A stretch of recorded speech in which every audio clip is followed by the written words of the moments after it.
Est-ce que vous avez déjà rêvé de vous lancer dans une activité d'indépendante, de travailler depuis chez vous ou d'organiser votre emploi du temps autour de votre rythme plutôt que de courir après celui des autres? Peut-être que oui, et peut-être aussi que cette idée vous semble encore floue, lointaine ou réservée à des femmes plus expérimentées, plus disponibles, plus prêtes. Aujourd'hui, je vais vous montrer que c'est faux, que c'est possible, même si vous n'avez pas un parcours parfait, que c'est possible même avec des peurs, des doutes, un enfant à gérer seul ou aucune expérience en entrepreneuriat. Dans cette vidéo exclusive, on va plonger dans les parcours réels de plusieurs femmes qui ont suivi notre formation pour devenir assistantes digitales. Elles sont parties de zéro ou presque et aujourd'hui, elles ont trouvé leur premier client, gagné en liberté, en confiance et surtout, elles se sont prouvées qu'elles pouvaient le faire. On va décortiquer ensemble leurs points de départ, leurs freins, ce qu'elles ont mis en place, ce que ça a changé pour elles et surtout, quelles sont les clés que vous pouvez vous aussi activer pour avancer à votre tour. Alors on va commencer avec leurs points de départ. Et souvent quand on pense à une femme qui réussit à lancer son activité, on imagine souvent quelqu'un de structuré, confiante, avec un bon réseau, du temps libre, une maison bien rangée et un joli petit carnet d'adresses bien rempli. Mais ça, croyez-moi, c'est vraiment une illusion. Ce que j'ai pu voir dans l'académie, c'est que les femmes qui ont rejoint l'académie sont des femmes comme vous, comme moi. Elles ont leurs responsabilités, leurs enfants, parfois des difficultés financières ou même des difficultés personnelles. Elles n'avaient pas tout un profil idéal et surtout elles étaient loin d'être parfaites et prêtes sur le papier. Mais en revanche, elles avaient ce petit quelque chose en commun, cette envie de construire autre chose, cette envie d'aller plus loin. Les femmes qu'on a dans l'académie, elles viennent de situations simples, même parfois fragiles, des reprises après une pause professionnelle, un besoin de liberté ou de sens, une envie de complément de revenus ou encore un besoin profond de reprendre confiance en soi et d'avoir de la reconnaissance. Donc ce qu'il est important de retenir ici, c'est que vous n'avez pas besoin d'un profil parfait pour vous lancer.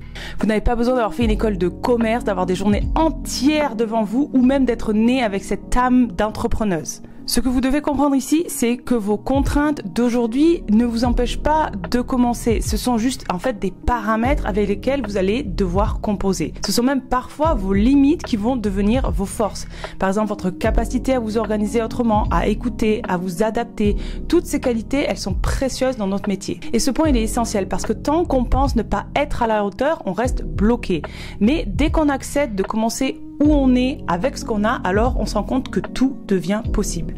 Et puis on va voir un petit peu les obstacles qu'elles ont rencontrés. Donc les femmes qui réussissent dans ce projet, elles rencontrent des obstacles comme tout le monde, d'accord? Et souvent elles croient aussi qu'elles sont les seules à ressentir ça, mais c'est faux. Ce qu'on peut voir au sein de l'académie, le plus grand ennemi que tout le monde rencontre plus ou moins, c'est le syndrome de l'imposteur.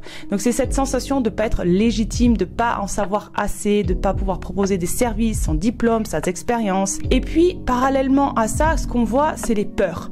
La peur de déranger, de se montrer, de parler d'argent ou alors la peur de pas savoir quoi dire ou de se tromper. Et comme on peut voir dans les témoignages qu'on a recueillis au sein de l'académie, il y a des personnes qui nous disent « J'étais morte de trouille en envoyant mon premier message, mais j'ai eu un rendez-vous le lendemain ». Ce que ça nous permet de comprendre ici, c'est que la peur fait partie du processus et on ne doit pas attendre de ne plus avoir peur pour agir parce qu'en fait, c'est en agissant que la peur se transforme. Les gens qui sont courageux, c'est pas qu'ils n'ont pas peur, c'est qu'ils font le choix d'avancer, de ne pas laisser la peur les arrêter en chemin. Et en fait, quand vous comprenez ça, vous comprenez que vous pouvez vous donner la permission de commencer même si vous n'êtes pas prête en ayant peur. Et ça, c'est une qualité que toutes les entrepreneuses développent tôt ou tard. L'action imparfaite, mais alignée, mais surtout l'action. À chaque fois que vous osez faire quelque chose malgré votre stress, votre peur, que ce soit un post, un message, un appel, vous gagnez en confiance. Et c'est comme ça qu'on entraîne ce muscle de la confiance. Plus vous le faites, plus ça devient naturel. Mais alors concrètement, comment elles ont fait? Alors elles n'ont pas juste rêvé, elles ont agi.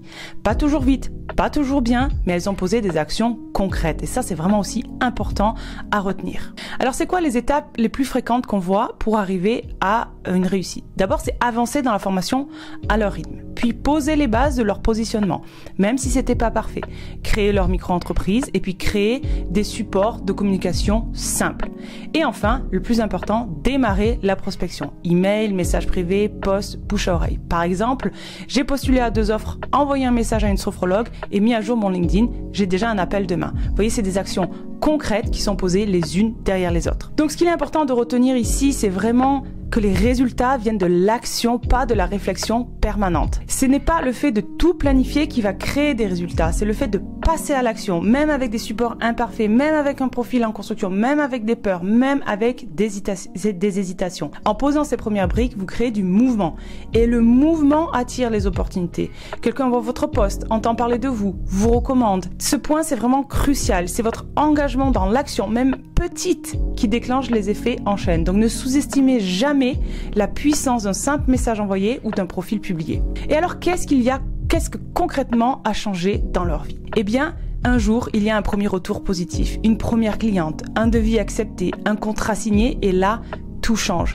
Mais surtout, ce qui va changer, ça va être dans la confiance en soi. La confiance en soi va se développer. Elles vont oser se positionner. On sort du flou, on trouve notre voie, on s'autorise à rêver plus, on se sent utile, actrice, fière. Par exemple, avec ce témoignage, je suis officiellement full, contrat long terme, un chiffre d'affaires au-delà de mes espérances. Qu'est-ce qui est important ici de nouveau à retenir, c'est que ce que vous construisez, ce n'est pas seulement une activité, c'est une identité. Chaque petite victoire va vous reconnecter à votre valeur. Vous réalisez que vous pouvez avoir de l'impact, que votre voix compte, que vos compétences ont une vraie utilité. Et ce moment-là, ça donne de l'élan. C'est pas toujours spectaculaire, mais c'est souvent profond. Et c'est ce qui va vous permettre ensuite de construire une activité durable et surtout en cohérence avec qui vous êtes. Et comprendre ce point, c'est vous rappeler que vous ne faites pas ça juste pour travailler. Vous le faites pour retrouver du sens, de l'autonomie, de la confiance. Et ça change tout et ça va vous donner de la drive et de la motivation jusqu'à ce que votre projet aboutisse. Je me suis alors posé la question d'essayer de comprendre pourquoi certaines femmes arrivent à créer une activité florissante même sans expérience. Et en fait, je me rends compte que c'est parce qu'elles développent des qualités simples mais puissantes. J'ai identifié 6 qualités qui font la différence. 1. Le courage de se lancer même sans être prête. 2. La régularité dans l'action. 3. L'écoute de leur environnement, le réseau, les besoins, les retours. 4. La capacité à se rendre visible. 5. Le fait de s'entourer d'un cercle bienveillant.